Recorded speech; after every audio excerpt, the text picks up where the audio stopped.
अरहंत सिद्ध सूरी उपाध्याय साधु सर्व अर्थ के प्रकाशी मांगलिक उपकारी हैं। तिनको स्वरूप जान रागते वही जो भक्ति काय को नमाई स्तुति को उचारी है। धन्य धन्य तीन हित काज सब आज भय कर जोड़े वारे वारे वंदना हमारी है। मंगल कल्याण सुख है सो हम चाहते हैं। हो मेरी ऐसी दशा जैसी तुम धारी है। हो मेरी ऐसी दशा जैसी तुम धारी है। हो मेरी ऐसी दशा जैसी तुम धारी है।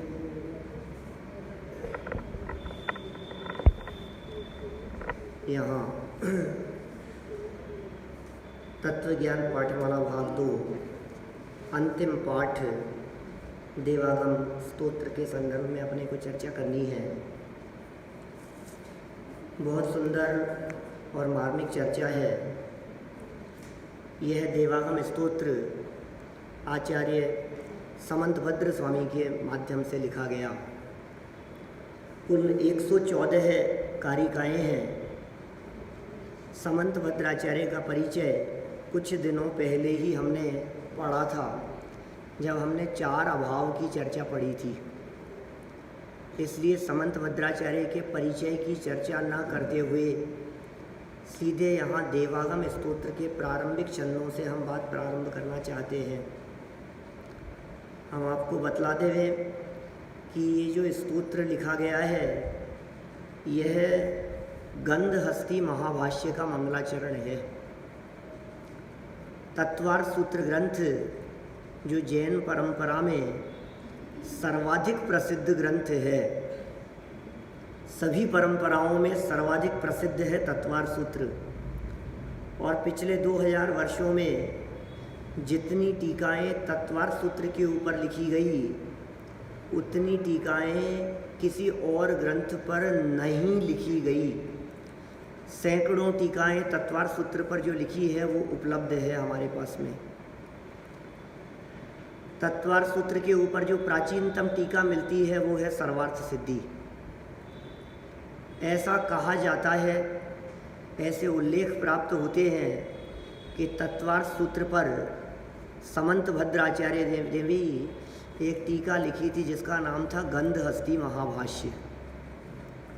वो कितना विशाल होगा महाभाष्य, वो कितना विस्तृत होगा, उसका अनुमान मात्र इस बात के आधार पर लगाया जा सकता है, क्योंकि वो उपलब्ध नहीं है, इसलिए अनुमान लगाने की बात कर रहे हैं हम। ये तत्वार्थ सूत्र के मंगलाचरण की व्याख्या, पूरे ग्रंथ की नहीं, सिर्फ मंगलाचरण की 2 लाइनों की जो व्याख्या थी वो व्याख्या उपलब्ध है। 2 लाइनों की टीका, जिसे आप्त मीमांसा या देवागम स्तोत्र के नाम से पूरे ग्रंथ के रूप में देखा जाना पड़ा जाता है। माने 2 लाइनों की व्याख्या में 114 कारिकाओं की यह आप्त मीमांसा टीका यह उपलब्ध है हमारे बीच में।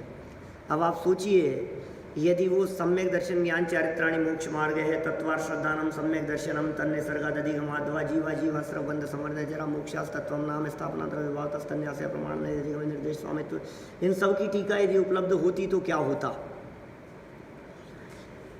7वें 8वें सूत्र की टीकाएँ तो वैसे ही इतनी विशाल है जो उपलब्ध हैं। निर्देश स्वामित्व साधनाधिकरण स्थिति वेदांत है और सत संख्या क्षेत्र स्पर्शन कालांतर भावाल बहुत्वैश्च, इन दोनों की टीकाएँ कितनी विस्तृत है। हमने जब सर्वार्थ सिद्धि यहाँ 12-13 साल पहले पढ़ी थी, 2005 के आसपास की बात है, तो 6 महीने इस 8वें सूत्र की चर्चा चली थी। 84 पेज की टीका है, बोलो अक्षर बारीक है, और 6 महीने उस एक सूत्र की चर्चा चली। आप सोचिए कितना लंबा उसकी व्याख्या होगी। यदि ये समंतभद्राचार्य लिखते तो क्या होता। खैर कोई बात नहीं, ये तत्वार्थ सूत्र के मंगलाचरण की व्याख्या जो हमारे सामने उपलब्ध है, यह भी बहुत महत्वपूर्ण है। न्याय शास्त्र के जन्मदाता यदि जैन परंपरा में किसी को कहा जा सकता है तो वे समंतभद्राचार्य हैं। इनके पहले जैन न्याय होगा था थोड़ा बहुत, लेकिन कहीं कोई विशेष उल्लेख नहीं मिलते। समंतभद्राचार्य, क्योंकि तत्वार्थ सूत्र में सिर्फ बीज मिलते हैं, प्रमाण नहीं अधिगम है, इतनी सी चर्चा की बस हो गया जैन न्याय। इससे ज़्यादा क्या लिखा हुआ स्वामी आचार्य ने। लेकिन ये जो देवागम स्तोत्र में, माने इसका दूसरा नाम है आप्त मीमांसा। आप्त कहते हैं अरहंत परमात्मा को, मीमांसा माने उनका विश्लेषण, आप्त मीमांसा माने अरहंत परमात्मा कैसे हैं, तीन लोक के नाथ तीर्थंकर परमात्मा कैसे हैं, उनका वास्तविक स्वरूप क्या है, उनकी भक्ति और स्तुति किस प्रकार से की जानी चाहिए, ये हमारे को इस स्तोत्र में देखने को मिलते हैं। नाम है इसका देवागम स्तोत्र। एक स्तोत्र समाज में बहुत प्रसिद्ध है जिसका नाम है भक्तामर स्तोत्र, एक है कल्याण मंदिर स्तोत्र, ऐसे बहुत सारे स्तोत्र हैं। एक स्तोत्र हमने पढ़ा था महावीराष्टक स्तोत्र। जब इन स्तोत्रों के ऊपर दृष्टि डाल करके देखते हैं तो हमें लगता है कि ये कैसी स्तुतियाँ हैं जिसमें भगवान से कुछ मांगा नहीं गया है। ये कैसी स्तुतियाँ हैं जिनमें भगवान से अपने दुख और संकटों को दूर करने की कामना नहीं की गई है। आज के ज़माने में जितनी स्तुतियाँ मिलती है और स्तुतियाँ लिखने वाले लोग दिखते हैं, उन सब को देख कर के ये लगता है कि उन सबको एक बार बैठाकर ये समंतभद्राचार्य जैसे आचार्यों के स्तोत्र पढ़ाए जाने चाहिए कि इसे कहते हैं स्तुति, ये होती है स्तुति। भला करे भगवान, इसका नाम स्तुति नहीं है। सब तो ये समझते हैं अरे भगवान की भक्ति, भगवान की भक्ति, नाचना गाना और धूमधाम, इसी को भक्ति स्तुति समझते हैं। स्तोत्र माने स्तुति होता है। एक ऐसी स्तुति है जिस स्तुति के प्रारंभिक छंदों में ये साक्षात तीर्थंकर परमात्मा की परीक्षा करने की बात करते हैं। हमारा जैन दर्शन परीक्षा प्रधानी दर्शन है। परीक्षा करके स्वीकार करो, और परीक्षा करके आप जिस बात को भी स्वीकार करेंगे, जिसे परीक्षा करके स्वीकार करेंगे, समझ लीजिए वो बात आपके दिमाग में पक्की हो जाएगी। जिस बात को परीक्षा करके आपने स्वीकार किया है, फिर दुनिया के कहने से आप विचलित नहीं हो सकते हैं। जब हम परीक्षा की बात करते हैं, जब हम देवगुरु धर्म की परीक्षा की बात करते हैं, जब मुनिराजों की परीक्षा की और शास्त्र की परीक्षा की बात करते हैं, तो लोग ये कहते हैं बड़े आए परीक्षा करने वाले। तुम होते कौन हो परीक्षा करने वाले? तुम्हें क्या अधिकार है? सामान्य गृहस्थ होकर के मुनिराजों की परीक्षा करोगे? तुम्हें कोई अधिकार नहीं है साधु की परीक्षा करने का। तो हम कहते हैं भैया, हम तो उस जैन परंपरा से हैं जिसमें गुरु की ही नहीं, साक्षात अरहंत और देव परमात्मा की भी परीक्षा करके नमस्कार करने की बात कही है। सवाल उनकी सत्यता असत्यता का नहीं है, सवाल हमारे मोक्ष मार्ग का है, सवाल हमारे जन्म जन्मांतरों का है। ये सवाल नहीं है कि आपने उनके ऊपर उंगली उठाई, हमारे उंगली उठाने का कोई सवाल नहीं है। सवाल ये है कि यदि मेरी श्रद्धा सम्यक नहीं होगी तो मेरे जन्म जन्मांतर बिगड़ते हैं, मेरा भाव बिगड़ता है। दुनिया में ये बात अत्यंत प्रसिद्ध है। हमें यदि इलाज कराना हो अपनी बीमारी का तो अच्छा डॉक्टर तलाशते हैं। अच्छा डॉक्टर तलाशते हैं या पड़ोस में जो डॉक्टर है उससे इलाज कराते हैं। ऑपरेशन कराना है हार्ट का, तो हार्ट का ऑपरेशन कराना है, हमारे पड़ोस में भी एक डॉक्टर है, हार्ट का डॉक्टर है, हार्ट का ऑपरेशन करता है। लेकिन हालत ऐसी है, महीनों में कभी कोई मरीज उसके पास में आता है। फ्री भी है, टाइम भी बहुत है, अपन उससे कराएंगे तो पूरा टाइम देगा अपने को। बोलो आप उससे कराने को तैयार हैं? या ऐसे डॉक्टर के पास जाते हैं जिस डॉक्टर के पास में अपॉइंटमेंट मिलना मुश्किल होता है, बहुत दूर भी है, हो सकता है हमारे शहर में ना हो सकता है हम जयपुर में रहते हैं तो हम बम्बई जाकर के ऑपरेशन कराएं, हो सकता है औरंगाबाद जाकर के कराएं, पूना जाकर के कराएं, बेंगलोर जाकर के कराएं, और हो सकता है यदि वैभव संपन्न और ज़्यादा हो तो अमेरिका जाके कराएं। लंदन जाकर के इलाज कराए कि नहीं यहाँ नहीं कराऊंगा, मैं तो वहाँ कराऊंगा। कि क्यों, तुम्हारे आस पड़ोस वाले डॉक्टर डॉक्टर नहीं है क्या? कि होंगे भाई साहब, उनसे हमारे रिलेशन भी बहुत अच्छे हैं, रिलेशन खराब नहीं है, लेकिन मेरे जीवन मरण का सवाल है, मैं इनसे नहीं करा सकता। जिसके ऊपर मेरी श्रद्धा होगी, जिसके ऊपर मेरा विश्वास होगा। माने देखिए, एक साधारण से इस देह के ऑपरेशन कराने के लिए, हार्ट के ऑपरेशन की तो छोड़ो, घुटनों का ऑपरेशन कराना हो, अरे दांत किसी डॉक्टर को दिखाने हो तो अच्छा डेंटिस्ट तलाशता है। क्यों? मेरे दांतों का सवाल है भाई साहब, एक बार यदि बिगड़ गए ना, आंख का ऑपरेशन कराना है, गलत व्यक्ति से करा लिया और जिंदगी भर के लिए आंख चली जाएगी तो क्या होगा? कितने कितने कितने टाइम का बिगाड़ होगा तुम्हारा, मुश्किल से बची हुई 10 20 25 साल की जिंदगी का, इतना ही बिगाड़ होगा ना। यहाँ तो सवाल 10 20 साल का नहीं है, यहाँ तो सवाल जन्म जन्मांतरों का है। अब क्या करें बोलो? कुगुरु कुदेव कुवृष सेवक की नहीं प्रशंस उचरे हैं, ये सम्यक्त्व की पात्रता है। अब क्या करें? पात्रता कही, आप देखिए, आप निर्णय कीजिए। हमने तो एक लक्षण बतला दिया, क्या? जिसने राग द्वेष का मादिक जीते सब जग जान लिया, सब जीवों को मोक्ष मार्ग का निष्प्रह हो उपदेश दिया। फिर क्या कहा? बोले बुद्ध, वीर, जिन, हरि, हर, ब्रह्मा, कोई सी भी हो, हमें क्या फर्क पड़ता है। अभी सूरत में किए हमने, वहाँ 9 दिन के कार्यक्रम में रोजाना प्रवचन मेरी भावना के ऊपर। अपने यहाँ तो 20-22 प्रवचन हुए, कितने हुए? जो 21 प्रवचन है यहाँ मेरी भावना पर अपने। वहाँ हमने 9 प्रवचनों में मेरी भावना का सार बतलाया। तो सब चर्चा ही अद्भुत है सच में, वही चर्चा यहाँ चलने वाली है। वहाँ का कार्यक्रम भी बहुत धूमधाम से रहा, विधान भी, प्रवचन भी, सब 3 टाइम चलता था। 3 टाइम ही नहीं, 4 विद्वान, दिन भर ही चलता था, समझो आप, पूरे दिन के कार्यक्रम रहते थे। खैर चलिए, हम बात कर रहे हैं यहाँ इस देवागम स्तोत्र की, जिसमें परीक्षा की श्रेणी में समंत भद्राचार्य ने साक्षात तीर्थंकर परमात्मा को सामने बिठा दिया। मानो समंत भद्राचार्य स्तुति कर रहे हों, हुए हैं 2000 साल पहले, और कल्पना इस प्रकार की सामने आती है कि मानो उनके सामने साक्षात अरहंत परमात्मा बैठे हुए हों, समूह शरण में बैठे हुए हैं, और ये पहुँचे वहाँ वो हाथ नहीं जोड़ते हैं, कल्पना है। और मानो सामने से कहा हो वो बैठे हुए व्यक्ति ने, बैठे हुए तीर्थंकर ने, कि तुम मेरे हाथ क्यों नहीं जोड़ते हो? तो इन्होंने कहा क्यों जोड़ूं, ये बताओ।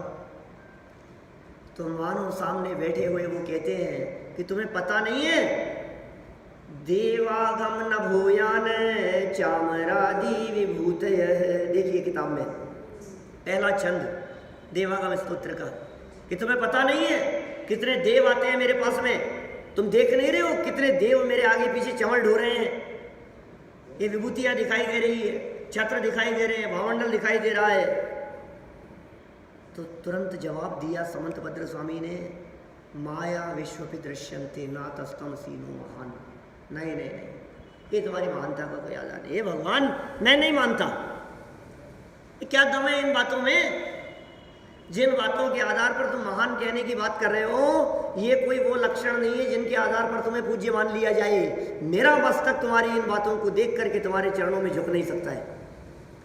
चमत्कार दिखा करके तुम हमारा मस्तक झुकाना चाहते हो, नहीं झुकेगा चमत्कार के आगे हमारा मस्तक। क्या बात कर रहे हैं ये समंत भद्राचार्य, ये कितनी गहराई से यहाँ बात की है। देखो आप एक एक चंद की चर्चा करेंगे धीरे धीरे। अपन संस्कृत की पंक्तियाँ हैं, उम्मीद करता हूँ आप लोगों को याद होनी चाहिए, याद करना। ये समंत भद्राचार्य का स्तोत्र है। जैसा स्तोत्र मानतुंगाचार्य का स्तोत्र है ना, वैसा ही है। जब हम भक्तामर स्तोत्र को देखते हैं तो हमारे को ऐसे लगता है मानतुंगाचार्य वहाँ तीर्थंकर परमात्मा के सामने बैठ के लिख रहे हो। जब हम देवागम स्तोत्र पढ़ते हैं तो हमें लगता है कि ये तीर्थंकर भगवान के सामने बैठ करके लिख रहे हो। तीर्थंकर तो थे ही नहीं। तीर्थंकरों का विरह इस पंचम काल में वर्तता है। ये तो पंचम काल के हुए हैं समस्त आचार्य। लाइन बोलेंगे, मैं रिपीट करना, मैं यहाँ से बुलवाता हूँ। देवागम न भूयान, बोलो, देवागम न भूयान, चामरादि विभूतयः, माया विश्वपि दृश्यन्ते, नाथस्त्वमसि नो महान। समझ में आया क्या? कठिन तो नहीं है। बहुत सालों पहले, शायद 2002 या 2003 के आसपास, अपने जयपुर शिविर में मैंने देवागम स्तोत्र चलाया था 10 दिन के शिविर में। और वो कैसेट चलती थी उस ज़माने में रिकॉर्डिंग की, है ना, वो रील वाली। उन कैसेटों के अंदर रिकॉर्ड होंगे कहीं, आप लोगों के पास भी हो सकते हैं। देवागम, देव लोग आते हैं। देव आगम, देव तो जानते हैं 4 प्रकार के देव, भवनवासी, व्यंतर, ज्योतिष्क, वैमानिक। आगम आते हैं, देवों का आना। और देव आगम नभोयान, नभ माने आकाश, यान, नभोयान, आकाश में आपका गमन होता है। भगवान है सामने बैठे हुए हैं, देव लोग आ रहे हैं। यार तू है क्या, तू नहीं मानता है मेरे को, देख कितने बड़े बड़े लोग मेरे चरणों में आकर के झुक रहे हैं। माने संवाद है, समझ लो आप ऐसा। ये यदि संवाद नहीं भी माना जाए और डायरेक्ट एक तरफा यदि बात की जाए, तो भी समंत भद्राचार्य कह रहे हैं कि भले ही आपके आसपास में देव लोग आते हों, 4 प्रकार के देव आते हों। वो तो मंत्रमुग्ध हो गया था। कौन? इंद्रभूति, जिसकी चर्चा हमने पीछे महावीर भगवान वाले पाठ में की है। वो तो देखा तो देखता ही रह गया। वो सोच रहा था कि यार मेरे जितने शिष्य हैं, ऐसा कौन मिलेगा, कौन होगा वो महावीर। और जाकर के देखता है और दिखाई देता, वो त्रियंच भी बैठे हैं, देव भी बैठे हैं। वो तो नतमस्तक हो गया। लेकिन समंत भद्र जैसे वितरागी संत ये कहते हैं देव आते हो, चाहे आकाश मार्ग में आपका गमन होता हो। गमन आकाश में होता है, हम सब जानते हैं। तीर्थंकर परमात्मा, अनंत परमात्मा पृथ्वी से 5000 धनुष ऊपर, धरती से 5000 धनुष ऊपर होते हैं। समाव शरण और कमल के सिंहासन से भी 4 अंगुल ऊपर अधर विराजमान रहते हैं। जब विहार होता है तो पैरों के नीचे 225 स्वर्ण कमलों की रचना होती है। कमल को टच नहीं करते और आकाश मार्ग से उनका विहार होता है। तो 2 बातें यहाँ कह दी। देवागम, पैर नहीं उठता है उनका, एक कदम उठे और दूसरा न उठे ऐसा नहीं होता है, दोनों कदम साथ में चलते हैं। चारण नृत्यधारी मुनिराजों की भी इसी प्रकार की अवस्था होती है। देवागम नभोयान, याद हो गया इतना? देवागम नभोयान, इतना ही नहीं, चामरादि विभूतयः, चमर आदि, चामर आदि विभूतयः, विभूतियाँ, वैभव, चमर आदि वैभव दिखता है। छत्र चमर भावमंडल दिखाई दे रहे, 64 चमर ढुलते हैं तीर्थंकर परमात्माओं के दोनों साइड। 32 64 चमर देव लोग उनके आस बगल में खड़े रह करके झुलाने वाले। माथे पर 3 छत्र दिखाई दे रहे हैं, पीछे भावमंडल दिखाई दे रहा है, नेत्रों की पलकें नहीं झपकती है, शरीर सौंदर्य और समूह शरण का वैभव बड़ा अद्भुत दिखाई दे रहा है। इतना चमत्कार। यहाँ तो थोड़ा सा पसीना आ जाए तो भीड़ उमड़ती है मंदिरों में, जो कि दोष है। क्या भगवान के पसीना तो जन्म से नहीं आता है, और आप भगवान बनने के बाद पसीना आने की बात करो, ये तो झूठी बात है। ऐसा तो होता नहीं है। देखो समंत भद्राचार्य ने कैसे नकार किया उसका। माया विश्वपि दृश्यन्ते नातस्त्वमसि नो महान।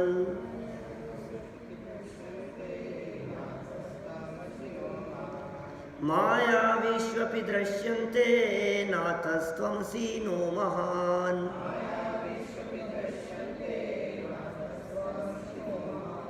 तोड़ो टुकड़े करो इनके।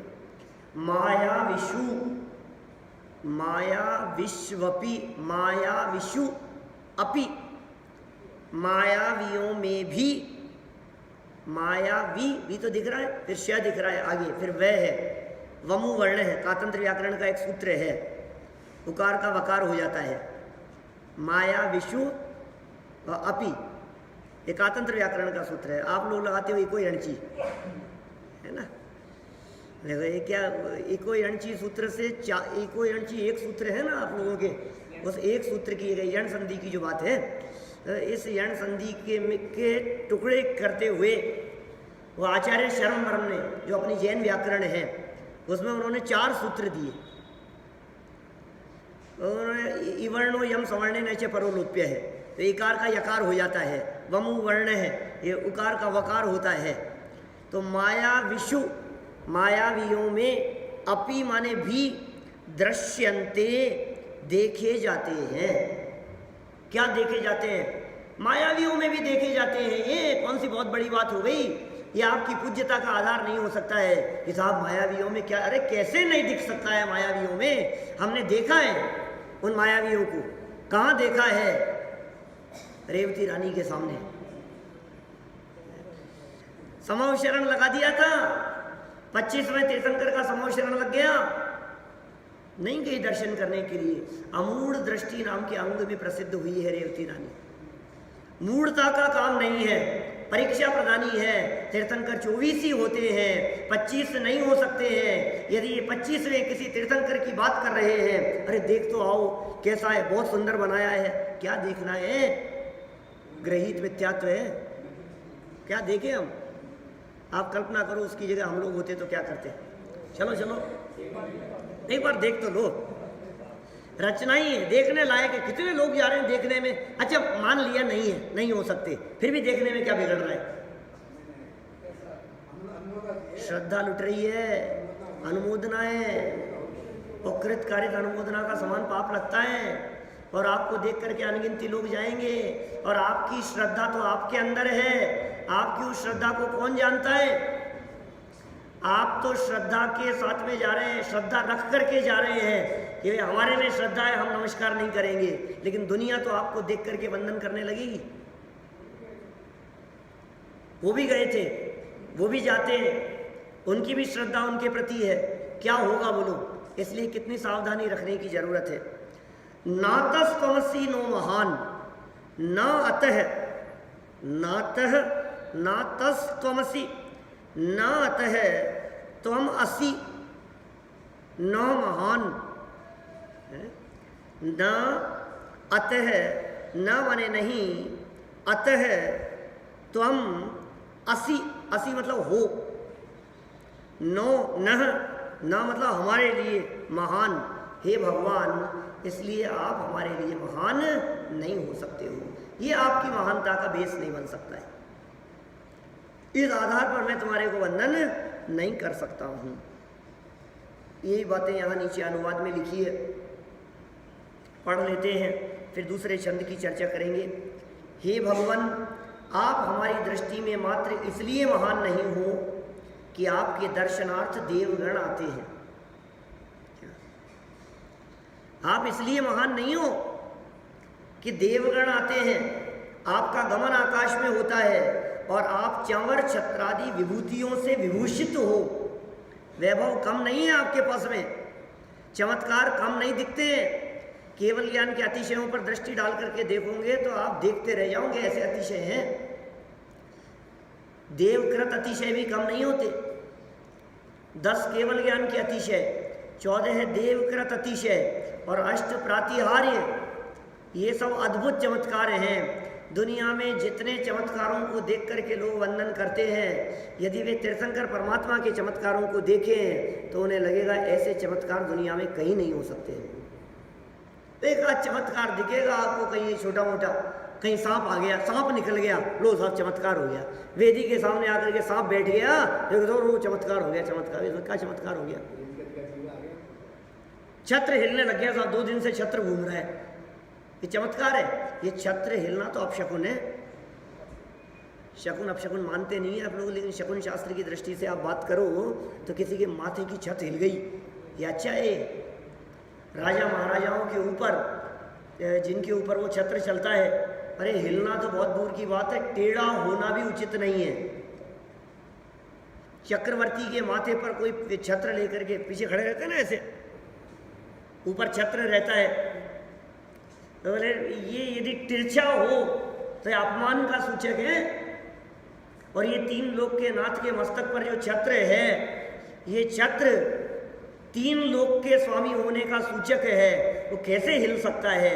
ये अपमान है ये उनका। उनके छत्र को भी हिला देवे कोई, ऐसी सामर्थ्य किसी की हो सकती है? छत्र को हिला दिया था उनका, क्या कुछ नहीं बिगाड़ सके, हमने उनके माथे से छत हटा दी। छत्र छत जैसा ही तो है, छत के समान जो कार्य करे वो है छत्र। इसके लिए मानतुंगाचार्य ने ऐसा कहा है, वहाँ वर्णन करते हुए वे मानतुंगाचार्य ऐसी बात कहते हैं कि वो सूर्य की किरणों से क्या प्रतापम उसको रोकने वाला है। छत्रत्रयम त्वा विभाति, तो बहुत सुंदर चर्चा की है वहाँ। और ऐसा कहा है कि सूर्य की किरणों को रोकने वाला, उसके ताप को रोकने वाला ऐसा छत्र आपके मस्तक पर लगा हुआ है। यहाँ भी इसी तरह की बात कह रहे हैं कि सुनो भाई, ये विभूतियाँ और वैभव तो बहुत है, लेकिन इन सब के आधार पर आप महान नहीं हो, क्योंकि ये सब तो मायावियों के भी देखे जाते हैं। ठीक है, आगे। अध्यात्मं बहिरप्येष विग्रहादि महोदयः,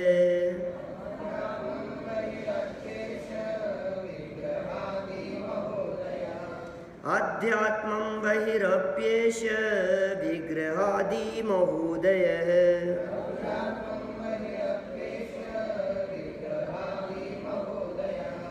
दिव्यः सत्यो दिवोकस्वप्यस्ति रागादिमत्सुष,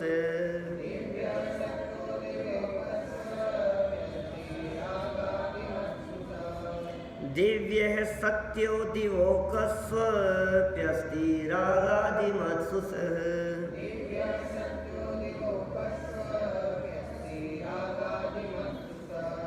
क्या कह रहे हैं? अध्यात्मम, अध्यात्मम अधि आत्म, अधि आत्म माने अंदर भीतर, और बहिरप्येष अंदर से भी और बाहर से भी। सामने बैठे थे ना भगवान, और भगवान ने कहा कि ये सब देखो कितना वैभव है, नमस्कार करो हमारे को। नहीं करता, मायावियों के भी देखे जाते हैं। तो फिर सामने से कहा कि सुन सुन, ये सब मायावियों के देखे जाते होंगे, लेकिन मेरा जो अंतरंग दिख रहा है, जो भी तुम समझ पा रहे हो मेरे अंतरंग को दिखता तो है नहीं। और बहिरंग भी, ये जो परम औदारिक शरीर दिख रहा है, ये जो नेत्रों की पलकें नहीं झपक रही है, ये जो नख और केश नहीं बढ़ रहे हैं, ये जो शरीर की परछाई नहीं पड़ रही है, ये सारी बातें दिखती है कि नहीं तुम्हारे को? ये तो मायावियों के नहीं हो सकती है ना। माया से, चमत्कार से वो कुछ भी बना सकता है, लेकिन अपना शरीर थोड़ी ना बदल लेगा। मायावियों के कैसे दिखाई देगा? बोले ये तो ऐसे लक्षण दिखाई दे रहे हैं जिनके आधार पर तुम्हें मेरे आगे मस्तक झुकाना ही पड़ेगा। तो ये क्या कह रहे हैं देखो, पहले तर्क सुनो सामने से। अध्यात्मम, अधि आत्म माने आत्मा के भीतर, माने अंतरंग। अध्यात्म का अर्थ क्या हो? अध्यात्म कहते हैं ना, अध्यात्म, अध्यात्म में ऐसा है, अध्यात्म में ऐसा है। तो अधि आत्म माने आत्मा में, बहिरप्येष, 3 टुकड़े कर दो इसके, बहिर अपि एष, बहिरप्येष, बहि अपि एष। बहि मतलब बाहर, अपि मतलब भी, और एष यह, बाहर से भी यह, अंतरंग से भी और बाहर से भी। क्या कह रहे हैं?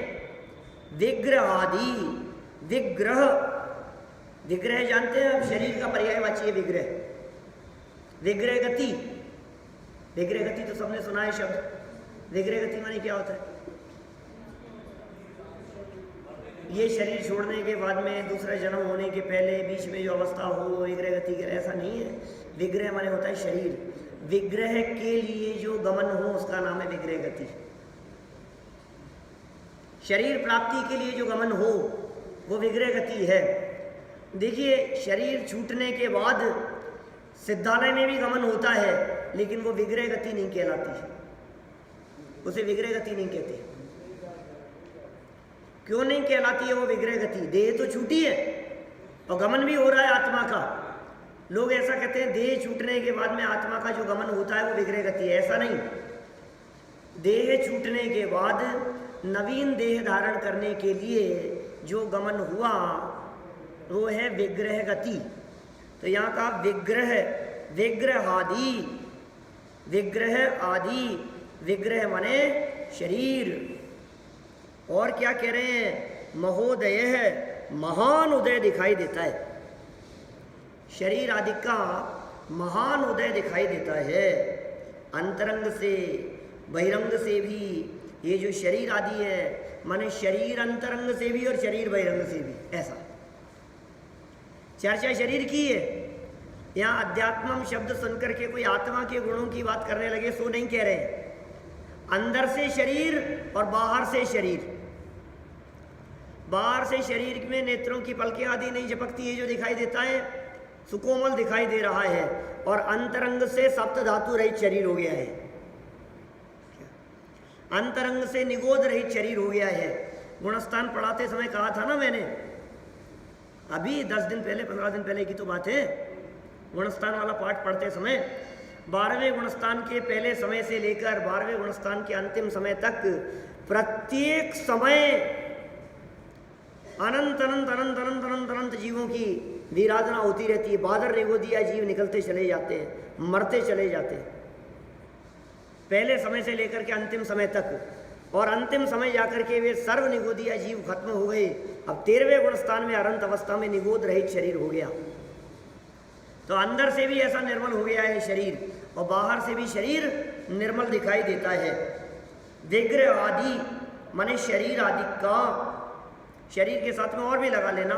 विग्रह आदि महोदय, महाउदय है, महान उदय, ऐसा तीव्र उदय है शरीर का। शरीर नामकरण है, शरीर का ही उदय है इस प्रकार का। तो होगा दिव्य है, दिव्य है। सत्य हो, सत्य भी है, हमें कोई ऐतराज नहीं है। दिव्य है माने दिव्य, दिव्य मतलब अमानुषीय, मनुष्यों में न होने योग्य, वो दिव्य है। जब हम किसी बात के बारे में कहते हैं कि ये दिव्य है ये बात, तो दिव्य मतलब सबके लिए दिव्य शब्द का प्रयोग नहीं हो सकता। मनुष्यों में संभव न दिखाई देने योग्य बातों के लिए दिव्य शब्द का प्रयोग किया जाता है। तो आपका ये जो शरीर दिखाई दे रहा है, जिसके लिए आप कह रहे हो, जिसके आधार पर आप इतनी महिमा बखान करने की बात कह रहे हो, हे परमात्मा, हम जानते हैं कि ये शरीर दिव्य है। हम जानते हैं ये शरीर मनुष्य गति के जीवों का नहीं होता, क्योंकि मनुष्य गति के जीवों का औदारिक होता है और आपका परम औदारिक शरीर है, दिव्य है। सत्यो, सत्य भी है। दिवोकस्सु, दिवोकस शरीर है। दिवोकस, दिवोकस्सु अपि, दिवोकस्सु अपि अस्ति रागाद्यम अत्सुसह। क्या कह रहे हैं? दिवोकस माने कहते हैं देव, देवों का पर्यायवाची शब्द है ये। दिवोकस मतलब देव, दिव्य शरीर को धारण करने वाले ये देव कहलाते हैं। दिवोकस शब्द ये देवों का पर्यायवाची शब्द है। दिवोकस्सु माने देवों में भी, अपि, दिवोकस्सु अपि, देवों में भी अस्ति है। ये देवों के भी ऐसा शरीर दिखता है। आप क्या कह रहे हो, सप्त धातु रहित शरीर है साहब मेरा अंदर से। देवों की भी सप्त धातु रहित शरीर होता है। आप कह रहे हो ना 7 धातुएं नहीं है, सप्त धातु रहित हो गया है, निगोद रहित शरीर हो गया है। अरे देवों के शरीर भी निगोद रहित होते हैं। आप जानते हैं इस लोक में 7 स्थान ऐसे हैं जहाँ निगोद नहीं है, निगोद रहित स्थान। कहाँ कहाँ नहीं होते निगोदिया जीव? परम औदारिक शरीर में नहीं होते, 1। आहारक शरीर में नहीं होते, 2। वैक्रियक शरीर में नहीं होते, माने देवों के शरीर में भी निगोद नहीं है और नारकियों के शरीर में भी निगोद नहीं है। और पृथ्वी कायिक, जल कायिक, अग्नि कायिक और वायु कायिक जीवों के शरीर भी निगोद रहित है, वहाँ भी निगोद नहीं है। स्थावर है वो, स्थावर जीवों का शरीर है, पृथ्वी जल अग्नि वायु। याद था क्या? किसी को नहीं था? पहले बहुत की ये चर्चाएं कितनी, ये तो बार बार में चलें तो याद रहती है बातें। तो 7 बातें हो गई। कहीं कहीं लिखा रहता है कि 8 स्थान ऐसे हैं जो निगोद रहित हैं। तो 8 कर सकते हैं, 8 कर सकते हो संदेश? 8 कैसे होंगे? 5वां काहे से नहीं मिल सकता? उसमें तो होता है, वनस्पति तो निगोद सहित है। 8वां क्या करेंगे? देव और नारकियों को अलग अलग कर देंगे। क्या माने? हमने क्या कहा? परम औदारिक। एक कहा परम औदारिक शरीर निगोद रहित है, ठीक है। फिर दूसरा कहा हमने देवों का शरीर निगोद रहित है, फिर नारकियों का शरीर निगोद रहित है। फिर हमने कहा आहारक, औदारिक, औदारिक नहीं आहारक, आहारक शरीर निगोद रहित है। 4 हो गए। फिर इसके बाद में हमने कहा पृथ्वी का एक, जल का एक, अग्नि का एक और वायु का एक जीवों का शरीर निगोद रहित है। 8 हो गए। कि साहब 7 करते हैं तो कौन सा कम कर दिया? कि कम नहीं किया। देवों और नारकियों को 2 की जगह हमने 1 कह दिया, वैक्रियक शरीर में नहीं होता। देव नारकाण उपादय है और औपाधिकम वैक्रियकम। 7वां सूत्र दूसरे अध्याय में लिखा है देव नारकाण उपादय, देवों और नारकियों के उपाद जन्म होता है, और औपाधिकम वैक्रियकम, जिनके उपाद जन्म होता है उनके वैक्रियक शरीर होता है। ये बातें लिखी ना वहाँ, तो माने स्पष्ट हो गई ये बात कि यदि आप ये कहते हो कि अरहंत भगवान के शरीर निगोद रहित हैं तो कोई बहुत बड़ी बात नहीं है। देवों के शरीर भी निगोद रहित होते हैं। कि साहब हड्डी खून मांस, कि देवों के शरीर में भी हड्डी खून मांस नहीं होते हैं, निगोद रहित है वो शरीर। कि कितना दिव्य रूप सुंदर दिखाई दे रहा है बाहर से देखने पर। दृष्ट्वा भवंत मनिमेश विलोकनीयम नान्यत्र तोषमुपयाति जनस्य चक्षु। है कैसा दिव्य रूप दिखाई दे रहा है कि सुनो सुनो, ऐसा दिव्य रूप देवों का भी दिखाई देता है।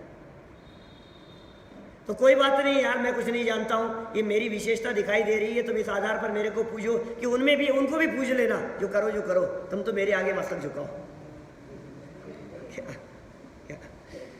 तो क्या कह रहे हैं कि नहीं, कैसे हो सकता है?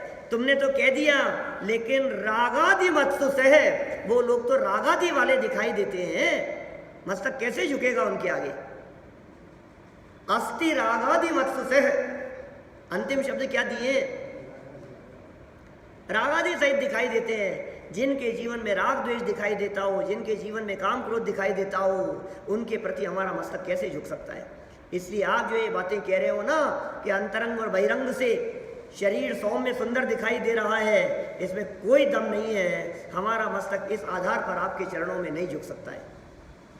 शर्त लगा दी हमने, जिसने राग द्वेष काम आदि को जीत लिया हो वे हमारे परमात्मा हो सकते हैं। भगवान की परीक्षा कर रहे हैं, क्या करें बोलो? हैं तैयार आप भगवान की परीक्षा करने के लिए? क्यों कर रहे हो भगवान की परीक्षा? भगवान की परीक्षा इसलिए कर रहे हैं कि मेरा मस्तक किसके आगे झुके, ये निर्णय मेरा है। किनके आगे मेरा मस्तक झुकना चाहिए? ये नहीं साहब इतने बड़े हैं, कैसे नहीं आप उनके आगे मस्तक झुकाओगे? कि भैया ये मेरी श्रद्धा का सवाल है। और पता है आपको, हम हिंदुस्तान में रहते हैं, धर्मनिरपेक्ष राष्ट्र है। धर्मनिरपेक्ष राष्ट्र का मतलब समझिए, पिताजी को जिन्हें मानना हो उन्हें माने, पत्नी को जिसको मानना हो उन्हें माने, और मुझे जिसे मानना हो उसे मानूंगा। ऐसा देश है हमारा, ऐसा देश है मेरा। कैसा देश? जिस देश में ये परीक्षा की प्रधानता है। तो इस तरह से ये दो छंद हमने आज यहाँ देखे हैं, जिन दोनों छंदों को देख करके हमारे को ये लगा है भाई साहब ये समंत भद्राचार्य तो जो यहाँ आए हैं ना, ये तो सब ऐसे ही चले जाएंगे, ये तो इनको वंदन नहीं करने वाले हैं। लेकिन भाई तीसरे छंद में कुछ चर्चा होगी, फिर कुछ बात कहेंगे, फिर चौथे छंद में आकर के कहेंगे कि नहीं नहीं मेरा मस्तक किनके आगे झुक सकता है। ये सामान्य सर्वज्ञ सिद्धि की चर्चा चौथे पांचवें छंद में होगी। फिर विशेष सर्वज्ञ सिद्धि की चर्चा स त्वमेवासि निर्दोषो, ऐसा कहकर के विशेष सर्वज्ञ सिद्धि की चर्चा होगी। बहुत मार्मिक है, तर्क है और न्याय है और युक्तियों से चर्चा की गई है। हम इन विषयों को कल आगे बढ़ाएंगे। अभी की बात को यहीं विराम देते हैं। इससे हमें यही शिक्षा मिलती है कि हम कोई भी कदम जो धर्म क्षेत्र में बढ़ाएं और आगे उठाएं, उसमें परीक्षा और विवेक को मुख्य रख करके काम करें।